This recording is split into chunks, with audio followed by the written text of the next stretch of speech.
And I Okay. and I believe that there's a lot of parents out there that don't explain things to these kids. Um, I've seen little boys do it where they're humping on adults, like, and they're acting like it's okay. Sit down, sweetie. Don't do that. That's crazy. That's crazy. Yeah, you're hurting yourself. That's nuts. That's absolutely crazy. Okay. Well, shoot. It's going down. We are definitely live. This is what it comes down to. Uh at the end of the day is over. But what I want to say, what I want to say briefly is that even at 4%, we're gonna make this thing work, y'all. So I'm usually streaming live on on YouTube, Instagram, the whole nine. Let me go ahead. I got some charge here. I don't know if this will work or how long it'll work for. But I'm definitely finna get it popping on Instagram. Just so my audience can Okay. know we ain't playing no games. I just gotta hold it Gotta in my. read it. So this is the episode where we gonna get buck wild, talk about the Cowboys, talk about what happened last night. If you missed it, you missed it. I'm gonna go. We gonna hear from Ed Warder a little bit, and a couple other football heads. But here's my problem with everybody acting like it's normal, right?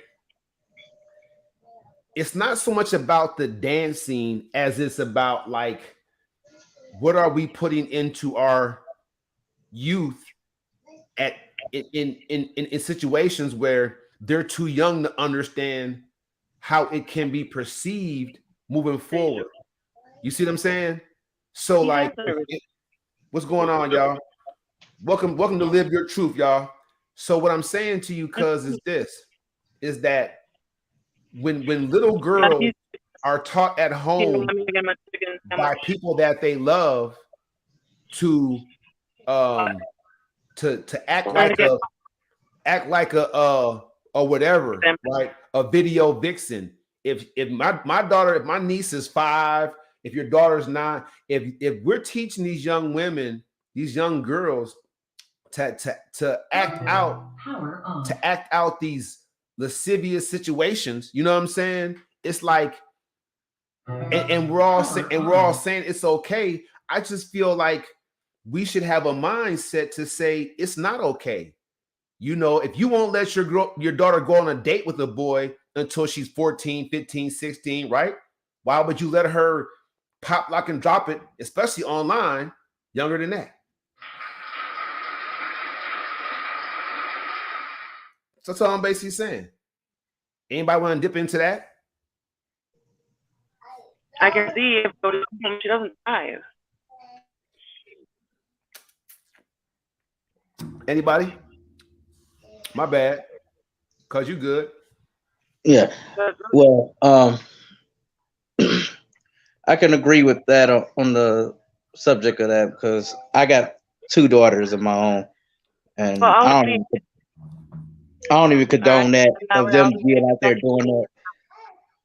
But I mean, I'm saying if in our minds as parents we know when we're gonna let them do certain things with the opposite sex, like my daughter can have a male friend at 10 or 11, and he wants to come over and play, right? Whatever the case may be, it could be one of my homeboys' son or whatever. They both good kids, the same age. You know what I'm saying? It could just, at that age, they're still just friends. They don't gotta be boyfriend girl. Just be friends, you know. But would I let them go in the room and close the door? you know, So why would we allow these young people to be online, especially on social media? You know what I'm saying? Let's have her. You know what I'm saying? Because all the perverts out here, all the, like the lady yeah, said last night, all these weirdos. It's like, if this person sees this little girl and she's like, no, but you were, to a pervert. I'm not saying me, but I'm saying, like, when do you draw the line? I'm just saying, people, think about it. If you don't want this young person to be with the opposite sex alone, or nowadays with the same sex. I mean, whatever. I'm just saying, if you wouldn't let this child go in the room and play with, you know what I'm saying, opposite sex in the bedroom by themselves, go upstairs and play. You know what I'm saying? Like, if you don't want them out your sight, don't teach them to do stuff that's sexual. You know what I'm saying? Let's just keep it on murder. I'm just being. I mean, we have to agree on something. Everybody, talk to me, Chris. Talk to me. Yeah, the one that just has a pool. Yeah. Talk to us, Chrissy. Where you at? She kicking it. No. We got the new Don Rico. Get with us, Chrissy. So what I'm saying basically, cuz, is I just feel like we're missing something if we're not willing to have our kids' lives structured. So you learn this, you're allowed to do this incrementally when you're mature enough to understand what's going on. If you don't want a child, you know, to be put in a situation where their sexuality is taken advantage of, why have them promote sexuality? Come on, talk to me, somebody. No, don't leave by myself now, cuz.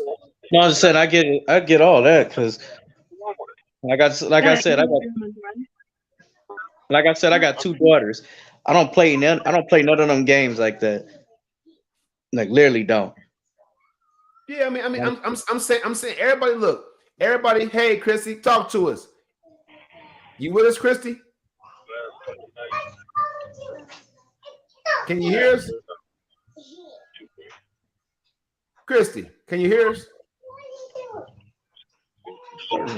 Did she even hear us? That's crazy.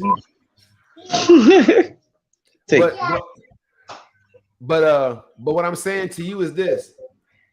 I just feel like we have a situation going, everybody, where we're not being 100 about how we should raise our children. Facts. Write this down. When you hear that sound, what I say, write it down. We as a community, and we have Europeans, Africans on here alike, and people come on my show and everybody's saying, "Oh, that's just how they dance. It's not that bad of a thing." You know, Christy, she's saying her daughter knows how to twerk and stuff, but she tells her what, you know, when and when not to do it. Huh? I can't tell a 6-year-old or a 9-year-old not to go into the cookie jar. You know what I'm saying? These kids ain't listening to us. So I'm not gonna teach my 7-year-old son how to shoot a gun and tell him don't do it unless there's danger. You know what I'm saying? Hey. Technically, you can with the firearm thing. But it's the way you do it. It's the way you do it where you teach them gun safety. Now, there's a difference. Now, that's just like that. I'm sorry if you heard that whole conversation. I thought I had turned my thing all the way down. I'm sorry. Let me tell y'all something. If my 7-year-old has to defend our house with a gun that I own, I should move to a different neighborhood. I didn't say anything about gun safety. In general, it don't make a difference where you live. It don't make a difference where you live at. Something always can happen, no matter where you living at. And it can. Where I live at, I can leave my doors unlocked. Let me tell you that. That ain't gonna never happen, no matter where I live at. But with that, you know, when I was talking about my daughter, like, my kids are taught right from wrong from the get-go. And I know everybody's parenting is different. My kids are very respectful. Every adult will tell you that my kids are very respectful. I'm not saying my kids are perfect, by no means. That's not what I'm saying. But, you know, there's a lot of dance competitions and stuff like that. Like, my daughter is into dancing. I was into dancing. And that is, you know, what's being taught. Raise your hand. We all have daughters. Raise your hand if you're comfortable with your daughter when she turns 18, going to work in a strip club. If that's what she wants to do. Oh, no. Don't try to back up now. Don't try to back up now. So we should not be teaching our daughter strip club moves before she knows what a strip club is. I'm just keeping it 100, people.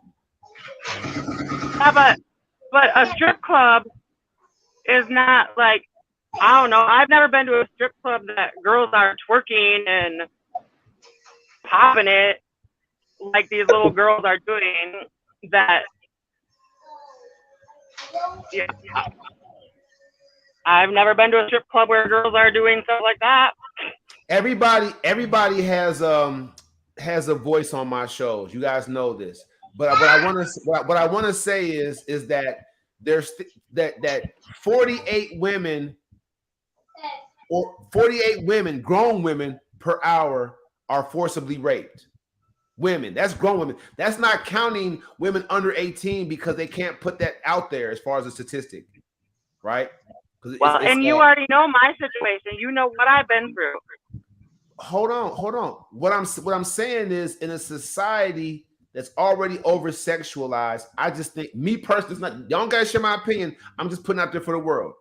I'm saying it's dead wrong for anybody to condone girls that we wouldn't even allow go on a date with a boy to be doing over sexualized dance moves or none of that stuff. I don't care how cute it is or how you try to talk to them or none of that stuff. Kids don't know right from wrong. They don't know when to use things. Like I told my man Don Rico one day, I said, Don Rico, I've always told my kids, I can play with you, but they'll never play with me because they just don't know when it's appropriate, right? You play with your kids, you be somewhere in a store or something like this, they start playing with you.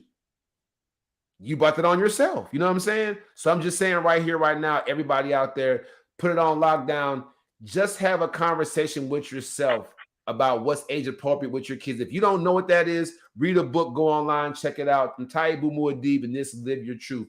Thank God for living y'all truth with me. But I'm telling you right now, we got to get a handle on when these kids should be exposed to certain things, or even to feel at home like certain things are condoned until a certain age. All right, let's move on to the fun part.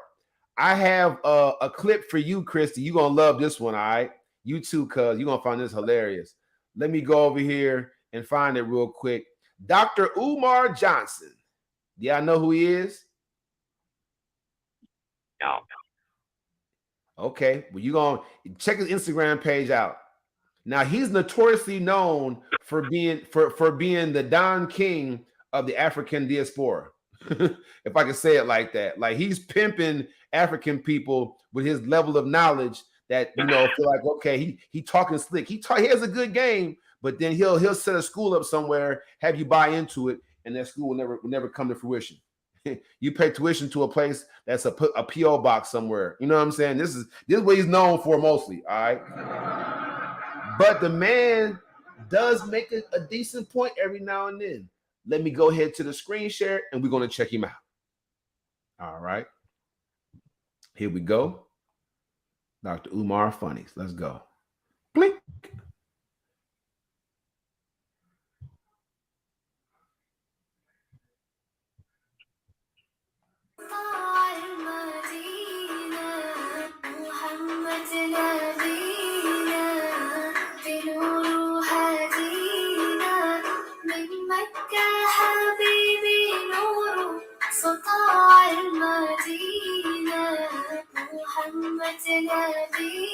So what does this make you guys think? What is this giving to you guys right here? All right.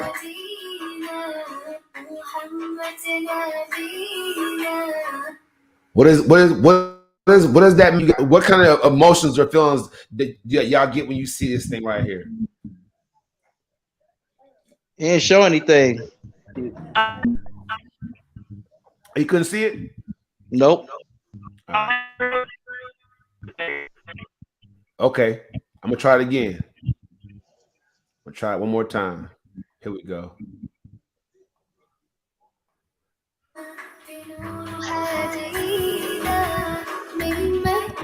حبيبي نور سطاع المدينة محمد نبينا بنور هدينا من مكة حبيبي نور سطاع المدينة.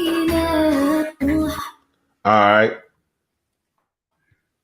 So what is that? What was the first thing that comes to mind when you see that? Grooming each other. 2 words. Jungle fever. Are we over the shock of seeing that yet, or what?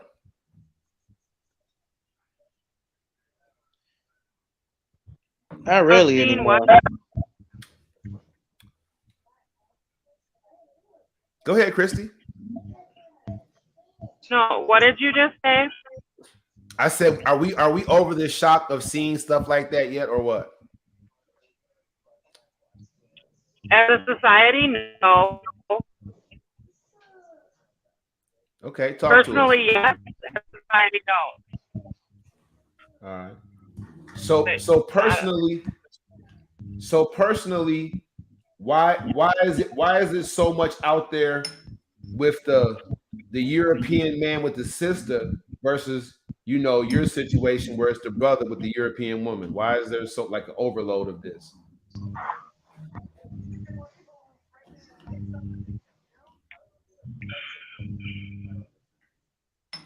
Is there a message being sent to the African community that African men are no longer worth the time? Sisters, go get you a European man. I mean, is there some kind of, because we see it, we've been hearing about it, it's all in the news, all on social media. Like there seems to be some kind of media blitz about this. It goes both ways, male and female. I mean, I've heard from females that they're not treated right. They're tired of getting beat up all the time and stuff like that. And then men, on the other hand, are tired of getting nagged constantly and being put down constantly and being treated poorly.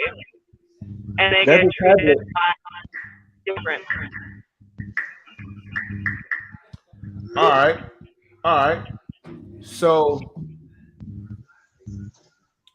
okay, cuz go ahead. You go first, cuz. Well, in my case, I don't really care too much for it because everybody gonna love or like who they gonna like in the world. That you choose who you want to be with. You can't really tell somebody like, hey, it's okay for you. You gotta stick with your culture here. You gotta stick with your culture there. If a person want to be with somebody, let them be. Because I can't knock with what float somebody boat or whoever they feel like they're gonna fall in love with. Okay, so basically, all right. So we don't see the other 2 words when we see that sell out. We don't see that anymore. No, I don't. In a sense, I don't. Because Christy? No, I don't. Okay. This is Live Your Truth. So, I'm glad that you guys are being honest with me. I'm just shooting stuff out there. Say again? I agree. Like, whoever, I mean, you love somebody for who they are. Color and all that. None of that should matter. Okay. So in a country where what you look like obviously matters, there are still mosque attacks on Arabs. We definitely have LGBTQ people being attacked, right, and bullied online. You have African people still being shot and killed by police. They're disappearing in jails and prisons. I mean, just coming up dead. You know what I'm saying? Like, So let's just call it what it is. In a situation where, you know, there's no longer a slave technically, except for those incarcerated people who are dealing with a modern day slavery. But outside of the quote unquote inmate word, Europeans still use the N word towards African people, even though it's attached to black slavery, which is over. So in a country where color obviously does matters, that's why I'm asking the question. When we see the total opposites, you know, European African together loving on each other in a society where that's clearly not the norm. That's why I asked you guys, how, what does it make you feel? That's all. I was just throwing it out there. Clearly, we all understand that Europeans in society aren't loving on Africans and vice versa. So when we see it, is it like cringy or what?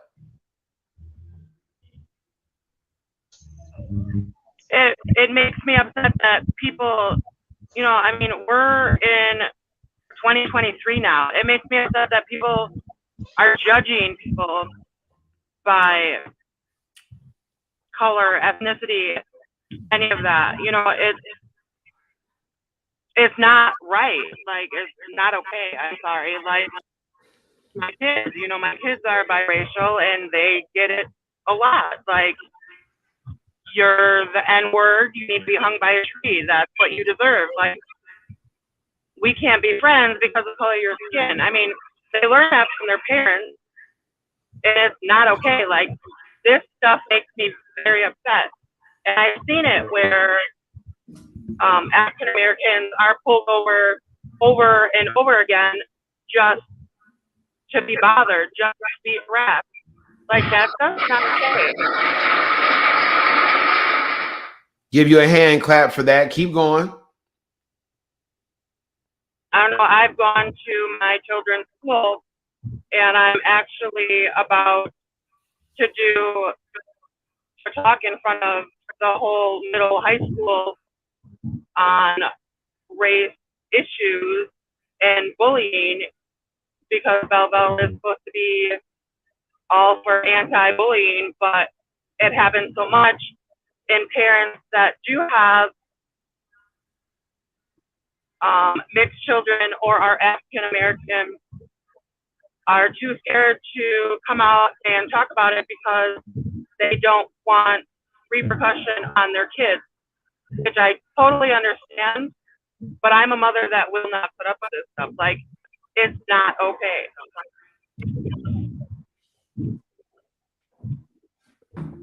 When I see an African man showing love to a European woman, or an African woman showing love to a European man, I feel that it's been ingrained in me to almost deal with like a cringe-worthy type of situation. Like, because I be wondering, like, are they living in real society, or how does the relationship work when, you know, the African man or woman is shot and killed in the street by the police or something like that? Like, what movement do they start?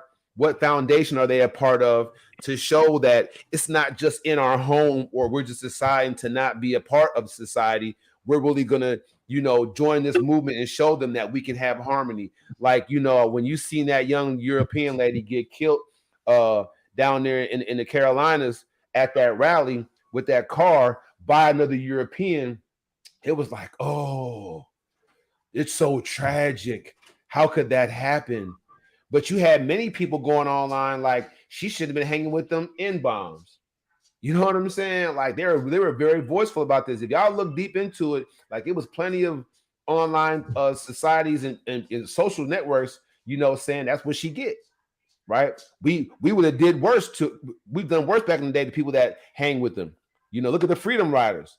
So I just feel like until we have a larger issue where we're coming to the aid and assistance, you know, if Europeans really all come together and come to our aid and assistance and elevate us in the communities, then stuff like this won't be cringeworthy.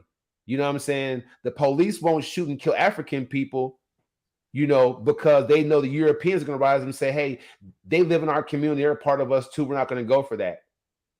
The European cops shooting and killing African people, men and women, in their homes, wherever else. I'm just saying, like, they're policing the same community where y'all live at, Christy, where you live at, cuz. So when I see stuff like this, I'm always curious to know, like, are they making that a part of a larger movement? Or is it just something we're going to try to live outside of the norm and outside of society and act like we're just going to put our heads in the sand, act like it doesn't exist? We have love in our home. That's just for me. Shay Houston, everybody. Okay, so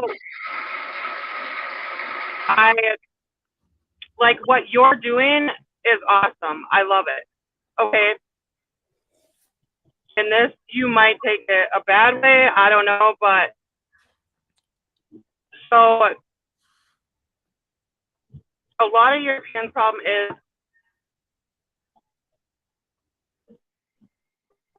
Americans make a big deal about police or somebody else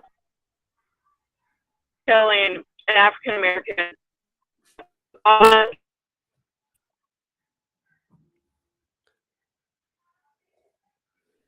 Nothing's being done about that.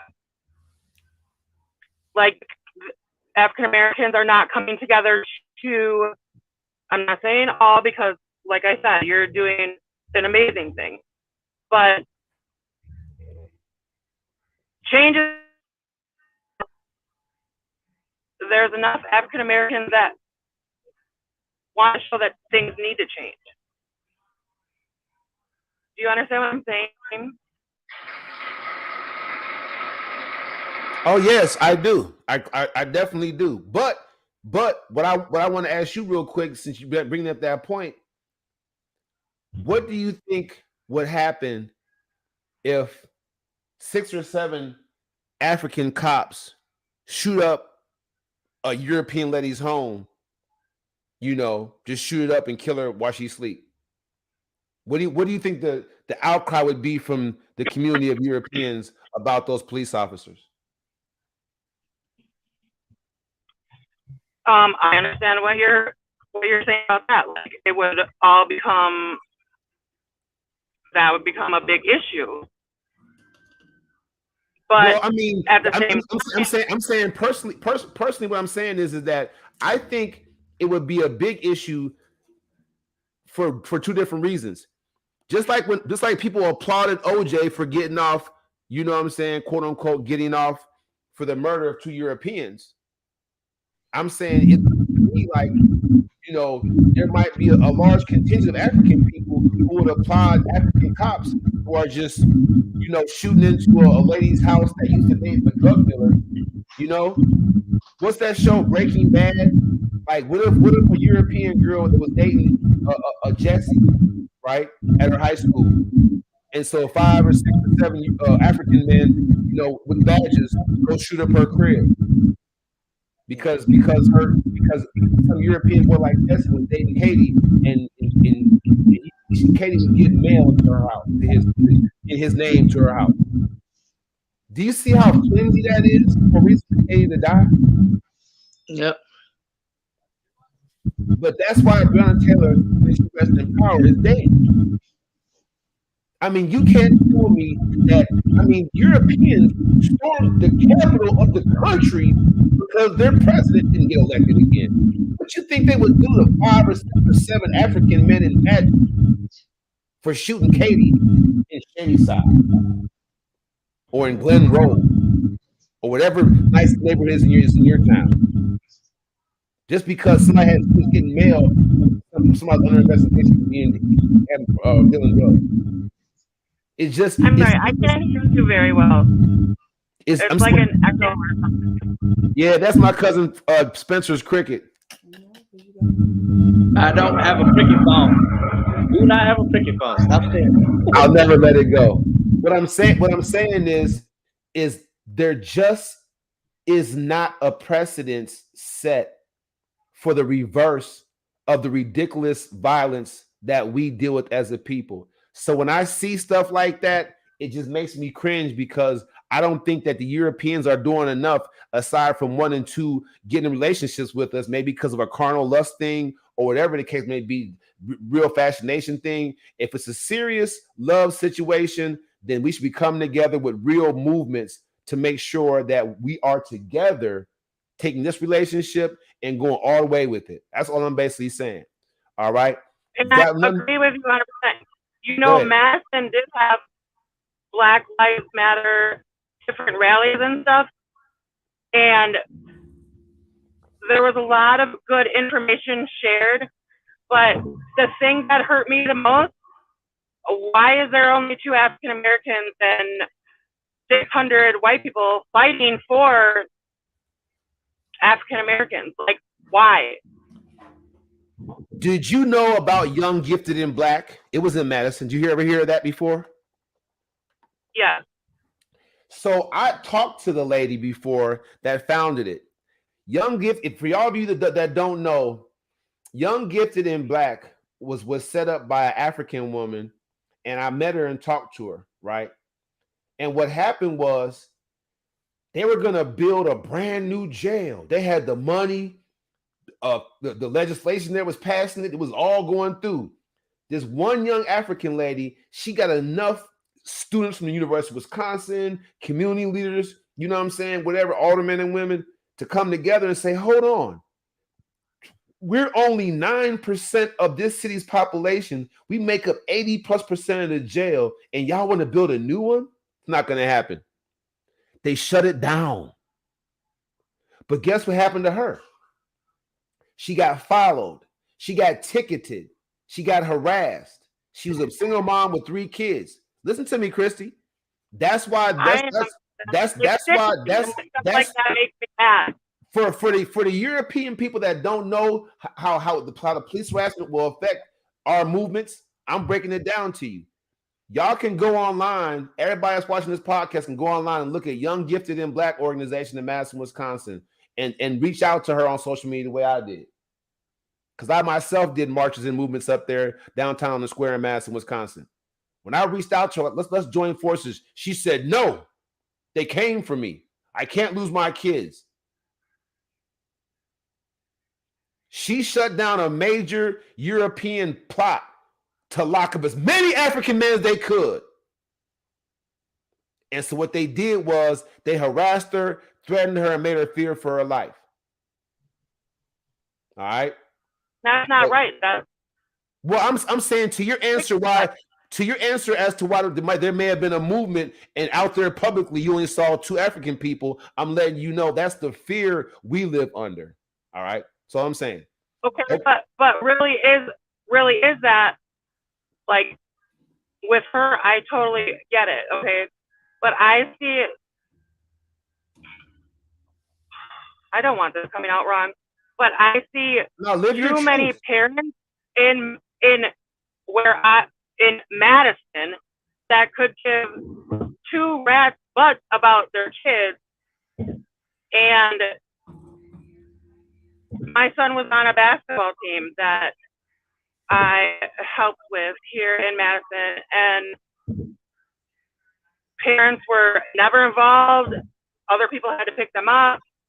They were always too busy not working. Who knows, you know, and I'm not saying all, so please don't get me wrong, but there are so many that just don't want anything to do with their kids, and then wonder why kids turn out or doing what they're doing, like stealing vehicles, carjacking vehicles. There's so much of that going on in Madison where these kids just want love. Like, and I think that if we're going to change something and make it better, like, these kids need to be shown love. Like, I don't know. We respect you, man. You know you're a valued guest on the show whenever you come on. I thank you for living your truth. It's what the platform's for. I'm just throwing some stuff out there. Now to the fun part. Yay, you see what it is. Let's go. So, we're gonna have some fun. I get it all lined up right now, real quick. We're gonna go to the this little preview real quick, and and check out just some of the action, man. I just want to talk a little bit about the definitely the deal, what's going on, what's happening with the live stream things that go on with what we have in front of us. So we got the little thing going on. Cousin Spencer, back it up just a little bit, real quick. Back it up just a second, real quick. Let's see what goes on. Mute it for a second. All right, I'm gonna go ahead and live stream present this to you guys. The Cowboys are playing the 49ers win Saturday, Sunday? On Sunday. And so we all get to weigh in. We're gonna listen to what the experts are supposed to be saying. Like anybody can be expert of a game that's supposed to be fixed. Who knows about that? We're gonna check it out and see what they're talking about, though, y'all. Let's check it out. Let's go. Get out your Zubaz pants 1990s playoff rematch. The 92, 93, and 94 NFC Championship game. This time in the divisional round. Cowboys at the 49ers. 49ers are only 4-point favorites. Over under 46. Chris, let's start with that Cowboys offense that looks so good on Monday night against the Tampa Bay Buccaneers. In my mind, I don't know that they can sustain it because they typically don't. Do you think they can perform against the 49ers defense the way they did against the Tampa Bay Buccaneers? So you have to love the duplicity of professional sportscasters, right?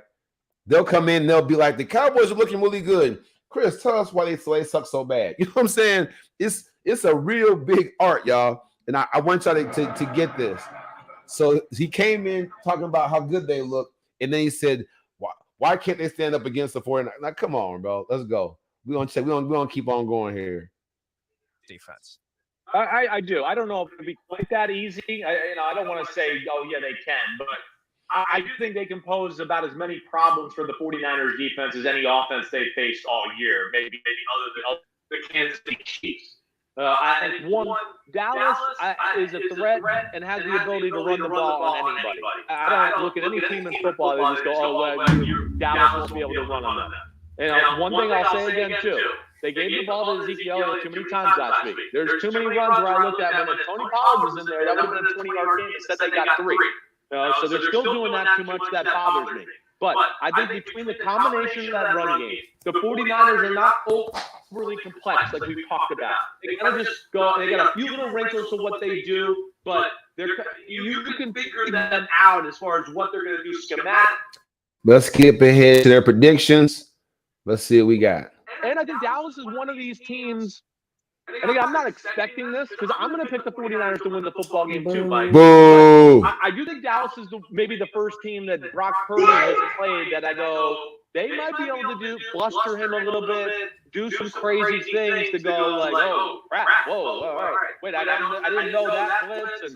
And they got playmakers that I think can, put them behind the chains a little bit and maybe put Brock Purdy and Shanahan in some tough situations. I'm going to go with this one being really close. I think there's going to be a few more points scored in this one than people think. I'm going to go 49ers 30-27. Close football game, and I think really comes down to a late drive in the fourth quarter for the 49ers to win it. All right. So now that we have that deal, what are we thinking, everybody? Are we pumping or dumping? Let's go. I'm gonna have to say I got the Niners by 3. Just by 3. And here's why I'm gonna say it's only by 3. Because the Cowboys just had to go out and get a new kicker. They did.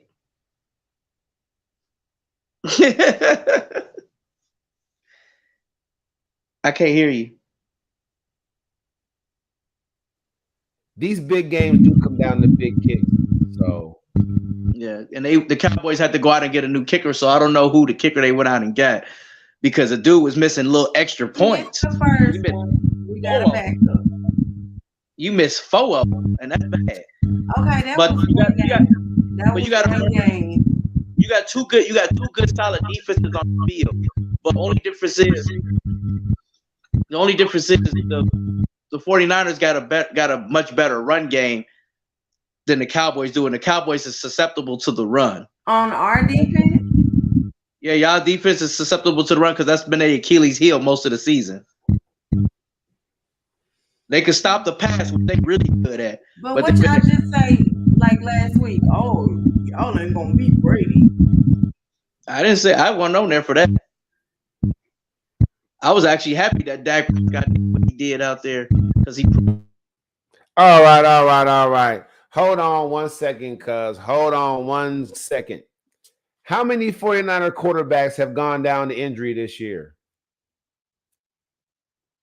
So if Purdy takes a hit and goes down, y'all kicker gonna be the one playing. Then what you gonna do? You don't quarterback, right? Yeah, you forgot about that. I mean, we went out and got another kicker, which I hope y'all got a quarterback over there on deck. Hey, but that line been protecting him. He ain't been touched really. That's another issue. The Cowboys line, people been getting through to Dak a little more than most. 3 words: any given Sunday. Yes, but also Lawrence and Wilson. So what are you talking about? Oh, Mandarin too. You gotta remember this. Playoffs is very different. Teams play a lot better. And you gotta remember, the Niners been to a Super Bowl. They know what it takes to get there. What you trying to say? No, I'm just saying in general. Shots fired. The Niners been to a Super Bowl. They know what it takes to get there. So that's not gonna add pressure to a quarterback that ain't proven to y'all. He's just gonna go out there and prove something more that he worth what he worth. He wanna prove his worth, which he pretty much doing right now. He is carrying the team right now. Okay, hold on, cuz. Go ahead and mute yourself for 1 second. I'm gonna go ahead and put the next one up there. How about that? Keep it coming. I love it. I'm gonna put the next one up there. I got more than one opinion. So that was the Ed Water, them people. Oh no, that was Chris Sims. This the Ed Water joint right here. So we're gonna see what fam talking about. Appreciate the hate. I still love watching. We appreciate the hate. We gonna see what fam talking about, and then we gonna all draw our own conclusion. We're gonna go to her right or wrong segment. All right. Let me go ahead and give you this right here. Bam. Let's check out Tony Pollard. It just I don't know if he's a single back or you do need to split up those carries with him, but he's just such a dynamic player. And then I wanted to fast forward this to how does Dallas, with what you saw last night, match up with what they're going to face with San Francisco? Well, when I watched San Francisco last week, what Christian McCaffrey did on his first carry, I tweeted out, every time I watch McCaffrey, I wonder why the Cowboys don't create the same kind of plays for Tony Pollard. Because I think they are very similar players. A lot of people argue that Pollard's not tough enough, can't take the contact, but he led the NFL in yards rushing after first contact this year. Tony Pollard did. So he's a strong guy in addition to being fast and elusive. And they were really fortunate to have. I almost, when you asked me that question about who the most important Cowboy is other than Dak, I almost said Tony Pollard. Because they wouldn't have been able to establish a running game last night without Tony Pollard's quickness. You saw what Ezekiel Elliott did in the game. Pollard is just such a unique player. Such a great space player, and yet he's proven he can be an every down type player. He's going to make a lot of money this offseason. As for how the Cowboys match up, I'd be worried about my kicking situation.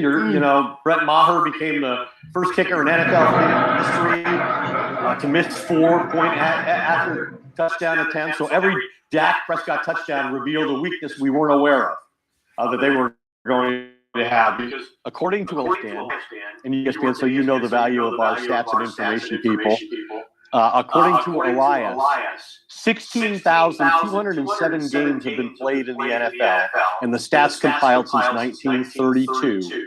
And never in all that time, in all those games, has any kicker missed 4 extra points in the same game, much less in succession in a playoff game. So I think that's a big thing. And I think the other big thing for the Cowboys is, are they going to be able to tackle well enough? You know, I didn't like the first time last night for Trayvon Diggs as a corner. He really improved his tackling and his willingness to do so this season. I don't think he was great last night in that regard. Go to the prediction. Samuel is the receiver in football after the catch. Showed that again last week and reminded the Cowboys in the exit last year to the 49ers in the first round. He's going to get a lot of yards after the catch. And then Deebo Samuel is the best receiver in football after the catch. Showed that. So he's not giving. So he's not giving us a prediction. He's not giving us a prediction. I thought he was going to give us a prediction, y'all. But so based on that information, cuz, what do you think now about the game? I still say it's how it is. It's going to be a close game. It's not going to be a blowout game. I say it's going to be a much closer game because it's going to really come down to kickers because of the defense wise. Because the Niners got a good defense and the Cowboys sure as hell got a good defense. But it's going to really come down to the kicking part of the game. Go ahead, Shay. Your turn. Like I said at the beginning, we're going to the Super Bowl, so it is what it is. Mark my words. Mark my words. So it's Super Bowl or bust for the Cowboys for Shay. My cousin Spencer seems to think that the 49ers got it on lock in a close game. Here's what I have to say about it. Look, Dak Prescott's getting paid a whole lot of money to deliver. He went down, he came back. He went down, he came back. He seems to be healthy. So, will a healthy and wealthy Dak Prescott show up? Will he revive the African quarterback? Will he be who he was touted to be? Or will Mr. Irrelevant, Brock Purdy, come out there and shine? Let's not forget that while my cousin Spencer doesn't realize that Jerry Jones went out and got a Super Bowl winning head coach.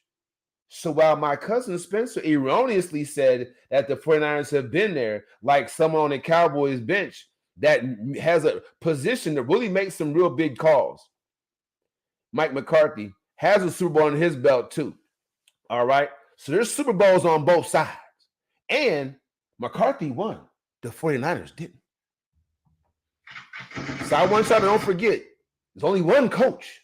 A bunch of players, but only one coach.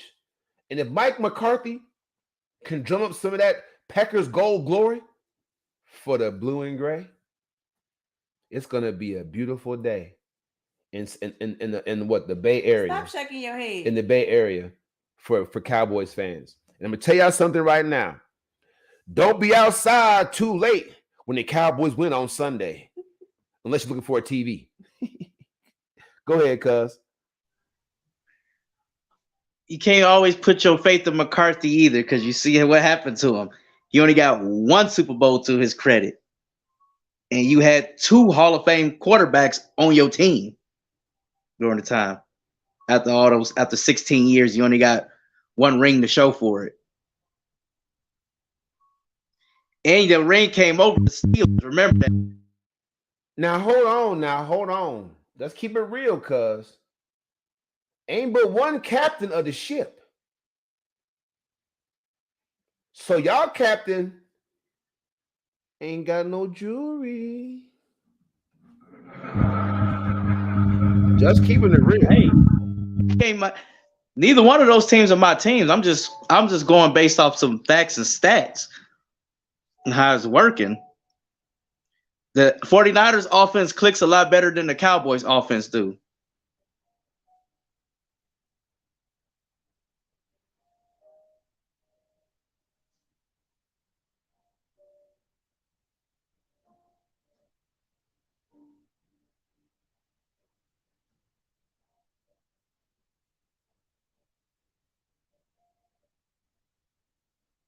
I can't hear you.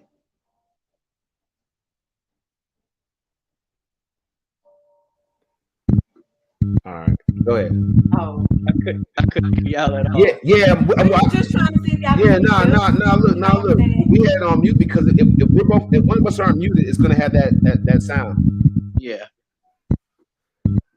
And when's your birthday, cuz? So I can buy you an iPhone with some service. What's going on, fam? My birthday March 30th. Come on. we gonna all pitch in, y'all. I'm gonna put a GoFundMe page so we can get him a brand new iPhone with T-Mobile service at least. I don't want no Apple product. I hate Apple. Well, that's what it is. If you have a Android, boo. You know, Apple don't connect no matter how you do it. You're killing my show with that thing. Go to mute, please. Go ahead, okay. Okay, so I was just trying to see if y'all can read my lips. But anyways, okay. So today's right or wrong segment is, the title is Proof These Mothers Use Children as Pawns. I want to know, do y'all feel that that's a right or wrong statement in this situation? So we gonna go to the clip. Okay. And let me share it so y'all can see what's going on. And here we go.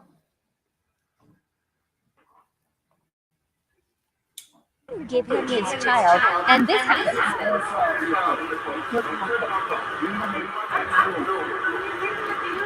If you give me my baby, you can go. I am gone. Don't touch my brother.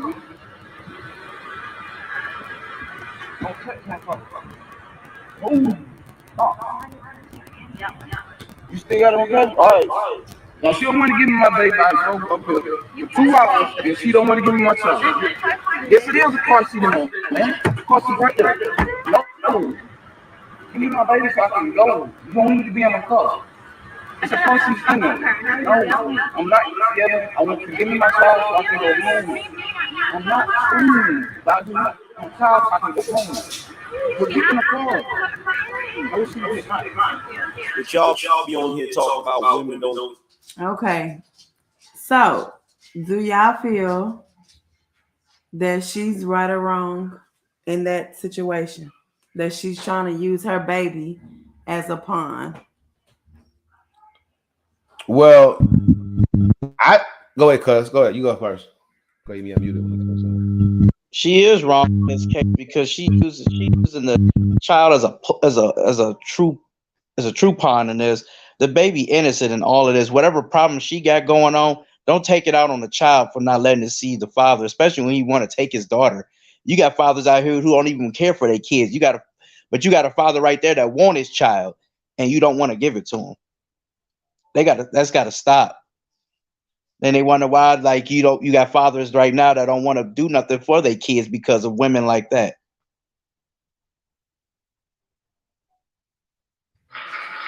So we're gonna go ahead and do our thing. Personally, I think that this is a clear indication that you should everybody who's thinking about being in a relationship and having a kid with somebody out of wedlock should watch every episode of You're a Mess. All 230 episodes of You're a Mess. Watch them all. Because the bottom line is, I had 4 kids by 4 women I didn't know at all. And I am going through it now. I'm almost 50. I had my first child when I was 26. And I'm still going through the nonsense, stuff that looks a lot like that, just not like that.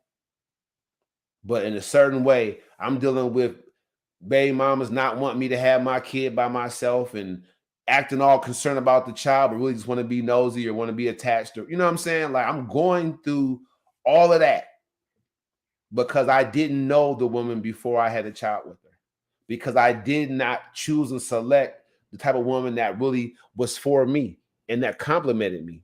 A lot of problems that I had with women is because I chose women and I thought they would just fall in line. It's just not going to happen. I was a fool. This is real. The joke was on me. All right. So I put myself in bad situations. Dude looked like he had his stuff together, right? You know what I'm saying? Nice car. He was dressed nice. You know what I'm saying? So what was he doing? What was he doing? What sense did it make for him to have a child with a chick like that doesn't have nothing else better to do? Because a female like that, she ain't got nothing else better to do. I don't know no real woman that got something going on that doesn't want the child, if they're not together, to be with the dad so she can have a break. One woman that really has something going on and she like, man, how do you feel about your children's father coming and get your kids? Oh, well, let me get y'all stuff. Sure, what you talking about? Hurry up, get y'all up out of here. What you mean? So in this situation, I can't say that she's wrong because that's who she always was. Fam just didn't know it. He's the one who's wrong here for planting this seed in a woman like that. But I think I kind of heard him say, I got somebody in the car. So I don't know, maybe he had a girl in the front seat, you know what I'm saying? And, you know, he didn't want to have no type of confrontation. That's why he was like, just give me the baby so I can go and put it, you know what I'm saying? I think that was more of she trying to be nosy and see who it is, and you know what I'm saying? So. Well, I mean, that still means she ain't got no life. I mean, that's I mean, if you plant your seed in a female that ain't got no life, what you expect gonna happen? All right. That's an awesome right or wrong segment, but he was way more wrong than her. Way more wrong. He knew who she was. Why film your goofy, you know what I'm saying, DB baby mama for being a DB when you knew she was a DB when you planted your seed in her? Fam, the condom costs way less than the problems you put yourself in jeopardy of having with her by having a child by her. Go ahead, cuz.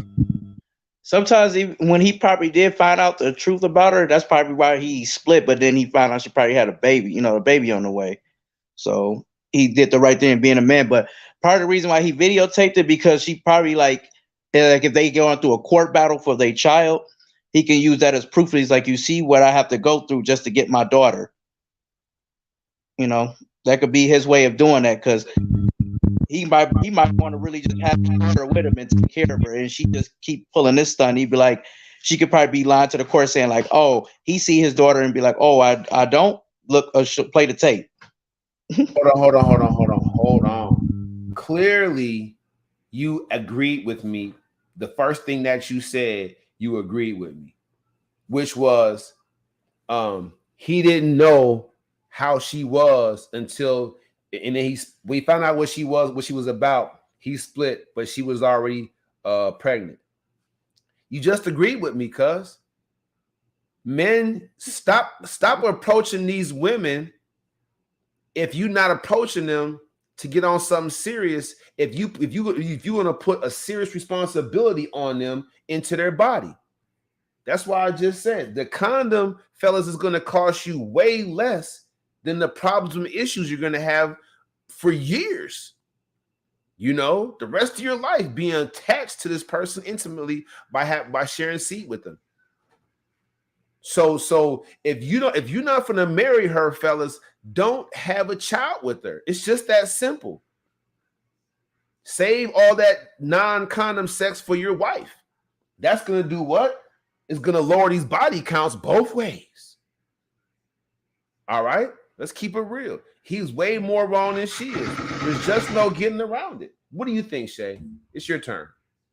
I think that a lot of women do use their kids as a pawn. Even like with the situation where the one that I had where he bought his son something to eat and she didn't want to get, she threw the food out because the other kids didn't get nothing. Like, them ain't his kids. Why would he go buy some food for some other kids? Or if that was the case, let him take his son so he can, feed him or whatever. Right, bring him back so the other kids don't see him with the food. So it's I don't know. I guess a lot of women, after they lose a guy, they feel like, okay, well, since you don't want me, then I'm gonna make it hard for you to be in your child's life. You know what I'm saying? So it's something that they can get over, you know, on the guy because, you know, they didn't work out. So at least I can hold this over your head, you know, for the 18 years plus, you know. So. That's real. That's real rap. Okay, thank you for the right around segment. That was very awesome of you. So let's go to the highlights. The real, or I don't know, or they shut it down. They wouldn't let us watch them. Them dang on people wouldn't let us watch them because they didn't want us to see it because it was the NFL that did it. Let me see.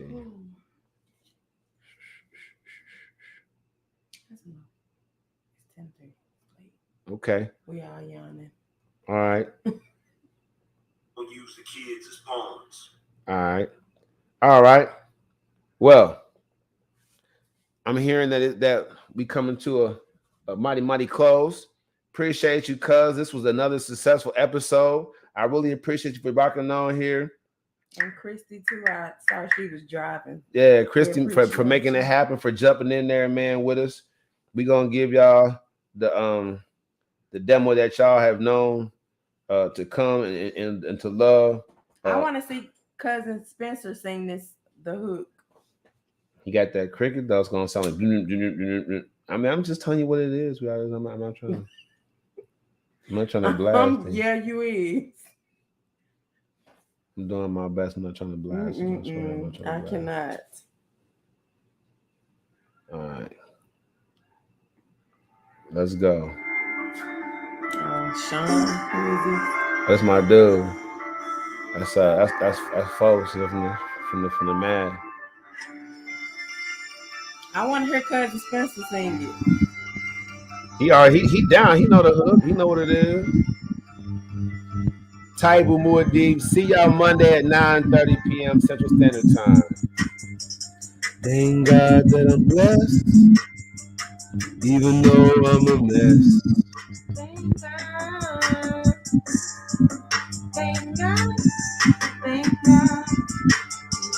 Thank God that I'm blessed, even though I'm a mess. Thank God. Thank God. Thank God. Hey, look, it's crazy. What's crazy is my cousin and my man Sean both repping Milwaukee, Wisconsin. Shout out to the whole 414. We're gonna let it be known. We're gonna rock a couple more minutes. If you want to take off, you can. Shout out to the Cowboys. How about them Cowboys? It's their weekend to show the whole world that they're not incapable screw-ups and mess-ups. That they have the $1 million man, Dak Prescott. They got Big Zeke. Y'all can say what y'all want to say, but that man knows how to win a championship. All right. And they got CeeDee Lamb, who could be the new what's his name? Randy Moss. He makes it look real easy. All right. And on defense, Micah Parsons is on his way to hitting Lawrence Taylor numbers. Diggs is gonna take the ball out the air. Mr. Super Irrelevant is gonna be at home getting an early vacation on us. All right. But look, on Monday, we all have a chance to do what? Rewind these predictions, right? So, Sean. Yes, sir. What do you think about the upcoming game? We haven't heard from you yet. I mean, I'm a Cowboy fan. I always been a Cowboy and a Chicago Bears fan. So, you know, I've been rolling with them for years. So, my man, probably since the 80s. All right. That's what's up. So this is how it is. I did a couple of pictures. I don't know how much you may have saw. I haven't seen anything. I just made it inside. Okay. So I started out the show talking about what happened yesterday, right? Well, what? Spencer, I sent you you saw the video. Okay, gotcha. Yeah.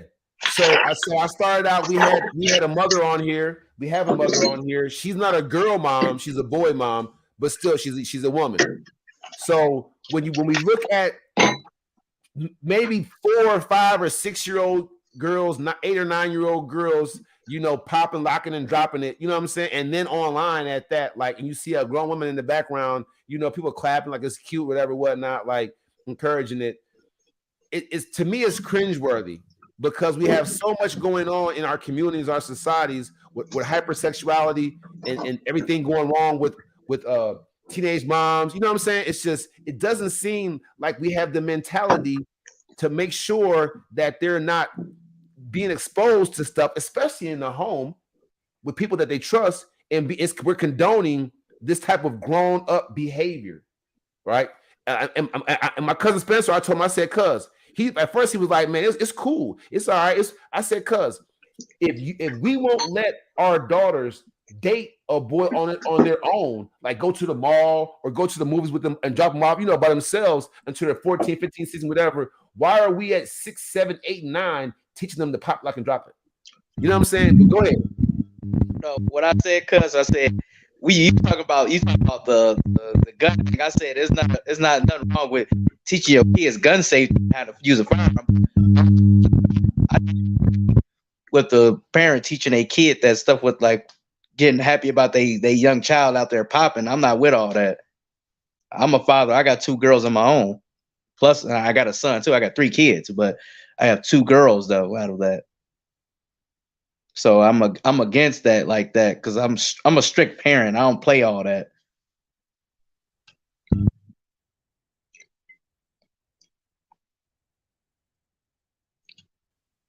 So he's against it, Sean. Sean and I had a back and forth because, you know, typed out, and it seemed like he was saying I was intimating that these young girls, because of how they were dancing, were thoughts. I'm just saying, like, to me, lasciviousness has been placed on African women since before slavery. They believe, European men believe that you can't rape an African woman because they all are over sexualized. Like they want it. They might say no, but they want it. They want it all the time. They gotta have it, and that's in writing. Period. Right. So what I'm saying to you is if we are because I have a daughter, love my daughter. I don't have one, and there's no way in heck. Shoot, I saw when my baby mama sent me pictures of my daughter's like little 8th grade graduation, and she had on what I considered to be a mini skirt and some heels. I snapped. I cussed her out. You know what I'm saying? I'm like, oh, and everybody said, why are you tripping? That's a dress. A dress, it don't come down to the knee.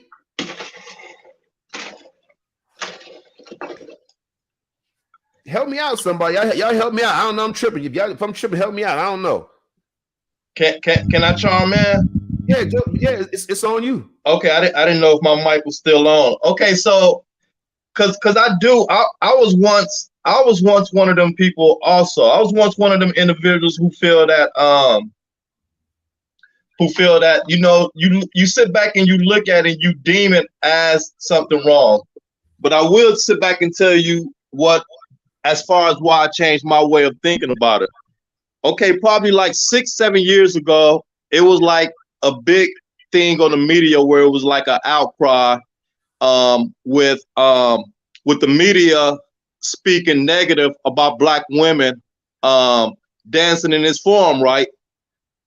I seen a video and it was a dance contest, but the dance contest was, they had a dance contest in Hawaii, a dance contest, I want to say India, but it was somewhere in the Middle East. And then it was like 2 of them in Africa, right?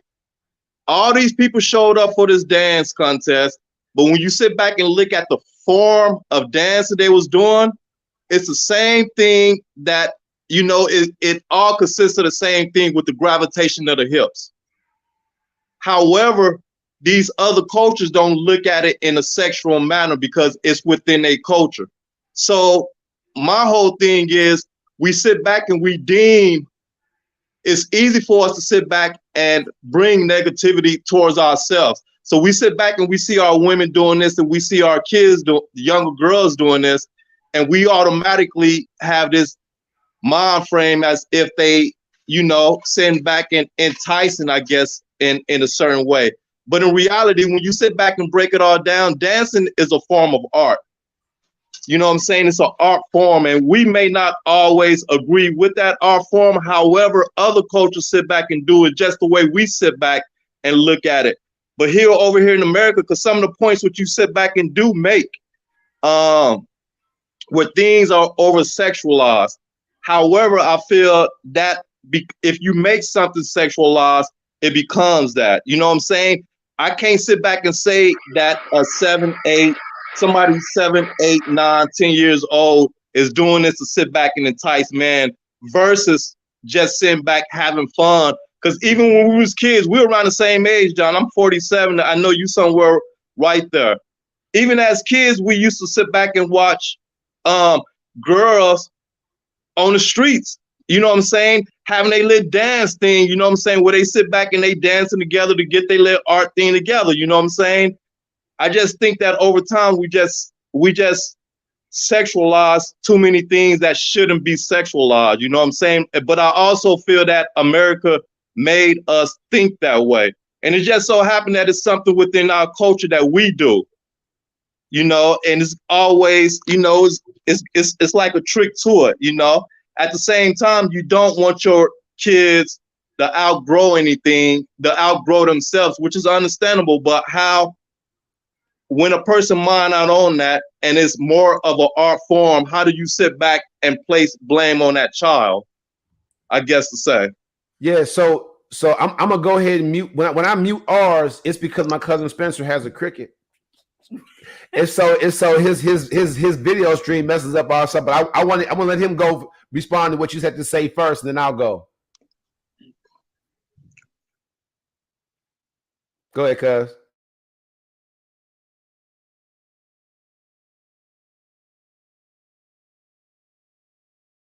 Go ahead, cuz I muted everybody but you. Go ahead. To me, I was on mute for a while. I wasn't even. I let him talk. I was on mute the whole time. No, that's cool. I'm saying go ahead now. The people's champion, everybody, Don Rico. Big dog. You got no shirt on. That's why you're in the dark. What's up?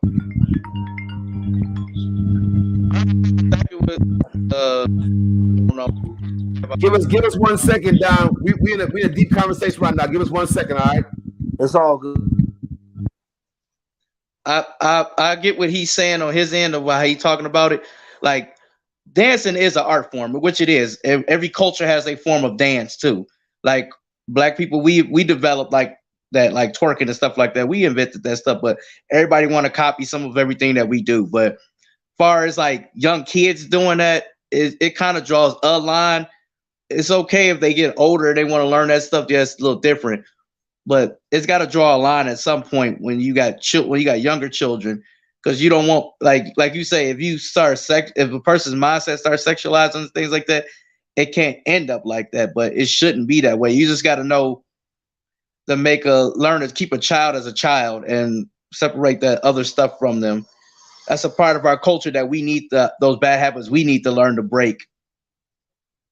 Because if you see on TV now, what they show on TV, they put out videos of girls twerking all the time, and most of all the girls on the video what? Black. And as they showing them like, oh, this is what you got to do, and that's a bad thing. That's a part of our culture that's bad that we don't tend to want to correct.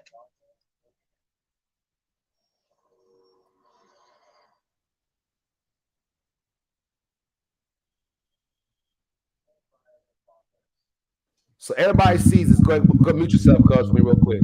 Everybody sees this, all right? So everybody, all y'all, we can all see this going down. So yes, this right here, Don Rico, turn TV down for one time for me. So everybody sees this right now. So what I'm saying is, of course, there's parts of it where they're just being little girls, right?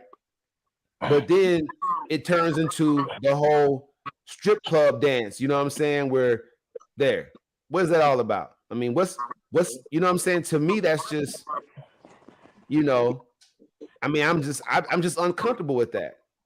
Personally, I wouldn't let my daughter do it. You know what I'm saying? When I took his custody of her, she was 14. That's a little bit different.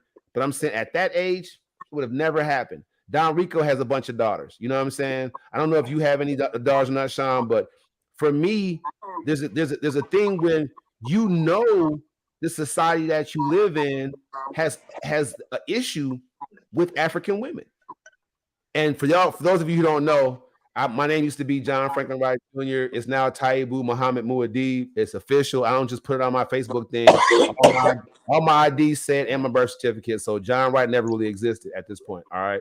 So let's work with that. I'm sorry. Can you pronounce your name again?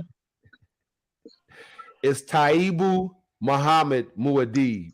What do you prefer? Do you got a nickname? Well, I mean, the easiest one to say is Muhammad. I don't mind. Whichever name you can pronounce out of my new name, I'm fine with that. Gotcha. I'm just not comfortable as a conscious African free man having a European name. That's why I changed it officially. It doesn't make any sense to me if I'm not a slave to have any vestige of a slave on me at all. Don't recognize me and connect me with that. It's over with, right? We on to something new. So if you still have a slave tag on your name, the process takes about 4 to 6 months. It's as simple as going ahead and what do you call it? And it's as simple as going. What? You just throw me off. It's as simple as just going and filing downtown to your local courthouse. It's a process of putting in the newspaper, your local newspaper. It lasts between 4 to 6 months.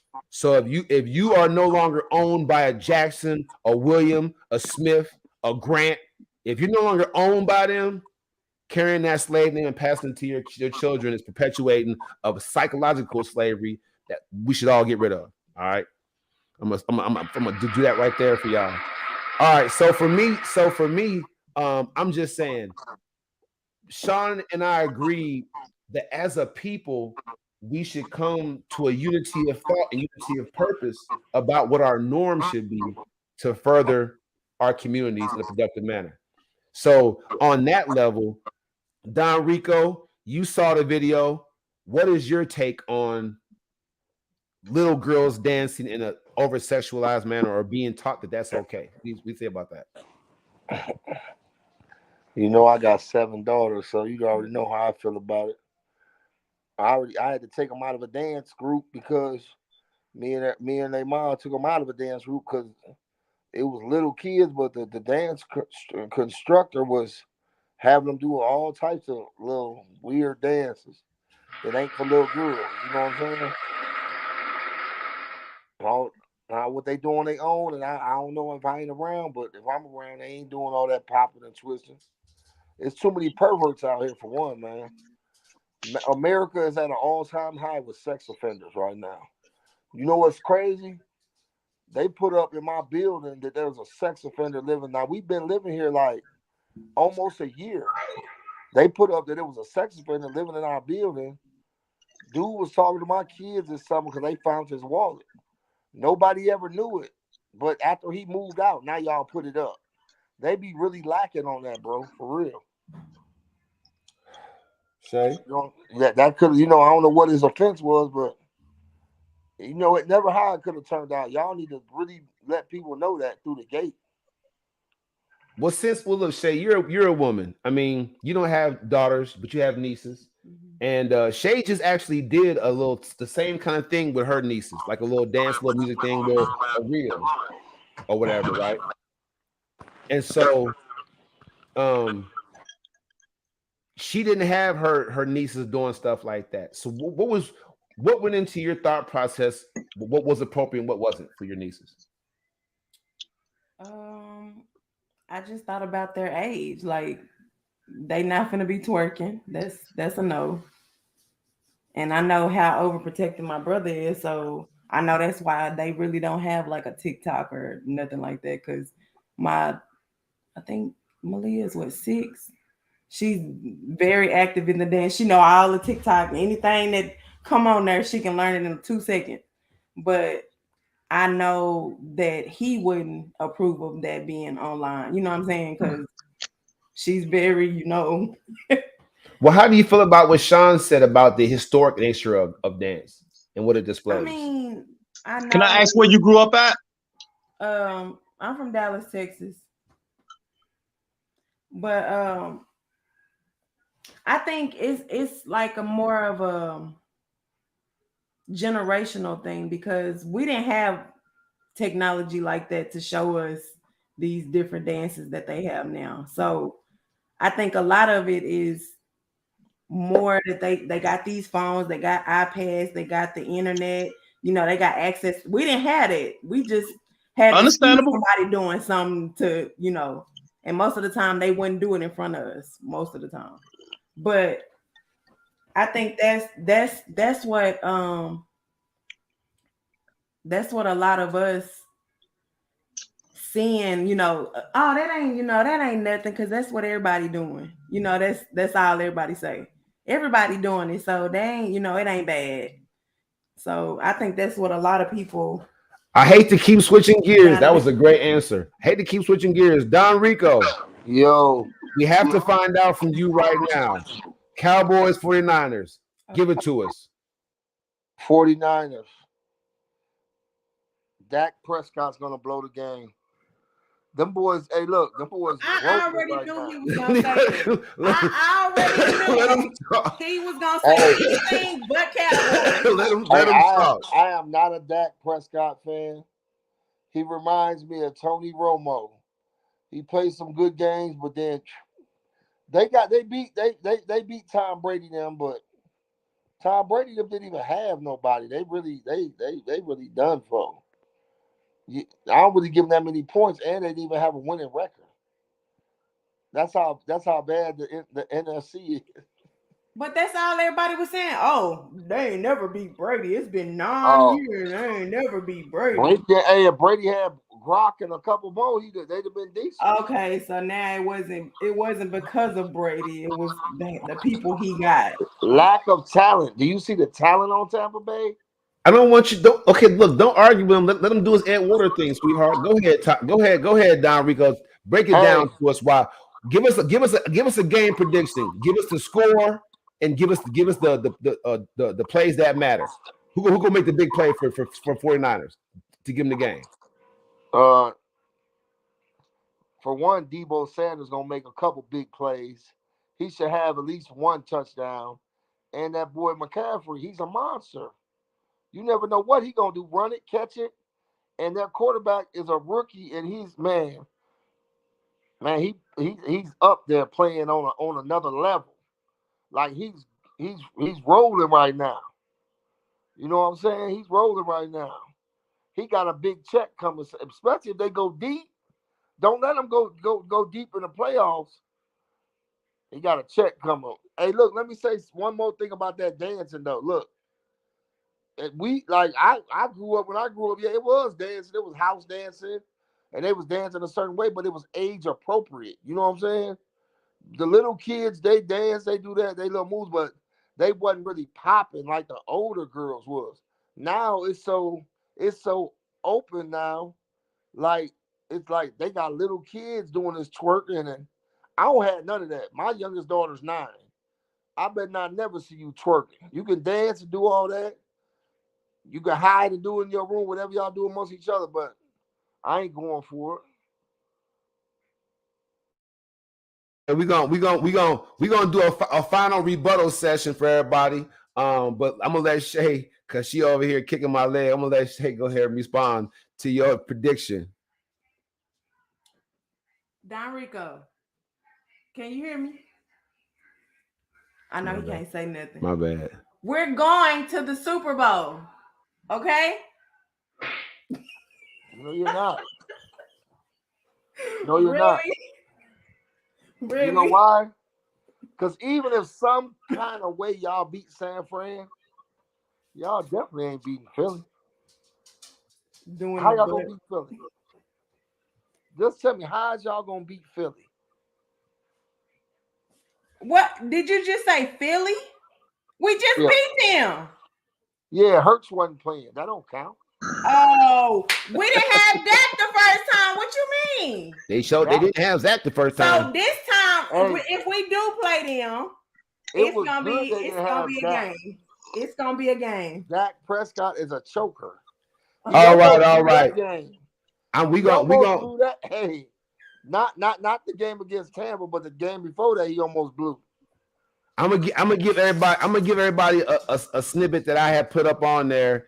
Y'all all know who Dr. Umar is. I'm gonna show this joint right here. I want everybody to give their final thoughts about this joint right here, and then we gonna go ahead and ride out. I appreciate y'all, man. This platform is Live Your Truth. When I put this up here, I want y'all to tell me exactly what y'all think and what y'all feel about this demonstration. We're gonna start with you, Cousin Spencer, and get y'all here to your kids, man. This is Dr. Umar Funnies right here. This is how it goes. We checking this out right here. Yeah. What do we think right here, right now? Go ahead, Cousin Spencer. Give it to us. What the hell? Islamic. Oh. But I guess people gonna love what they gonna love. Like you said, it's jungle fever, I guess. But go ahead and give you a shout out. Shout the city out, man. Shout the hood out. This is the shout out time. Let's go. Oh, let me get a shout out to my family, my kids, my cousin that's on here right now, Taya Muadid. You know, shout out to the Shot Town, shout out to the Milltown. Love everybody. You know, that's still, I don't know, that kind of weirds me out. That video.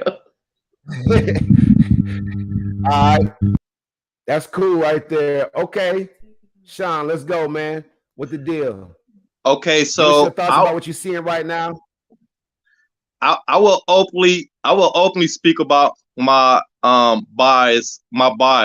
So I really don't care about interracial relationship. However, I do have an issue with black women dealing with white males, and I feel that it's because white males have been destructive towards the black race. So I understand things is changing. However, we all get upset. We all get into it with our mates, and we all say things that we shouldn't have said in an argument. So it's like exactly what's going on. But I'm not.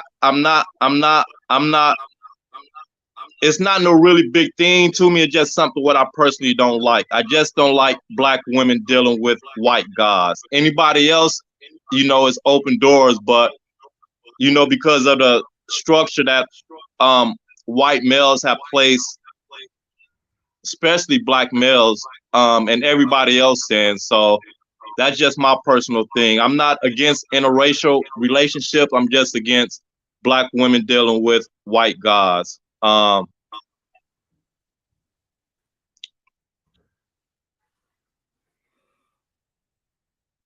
Okay. Yeah. So I'm saying, go ahead, give your shout outs, man. Let it be known. Okay, so I want to give a shout out to all my friends and family out there. A special shout out to Madison, Milwaukee, Chi-Town, Mississippi. I appreciate you inviting me to the show. Me and you got a nice lit history together. You know what I'm saying? Known each other for a number of years. You know what I'm saying? And regardless of what others think of you, I know another side of you that can be appreciated. You know what I'm saying? So I got to sit back and put that out there. Other than that, thanks for the invite. Everyone's invited to stay in the studio for a few after remarks. I'm just going to remove everybody so we can get the show over with. All right. All right, Don Rico. What up, man? Show, what baby. up? The people's choice, baby. What do you see when you see right here? And then give you shout outs.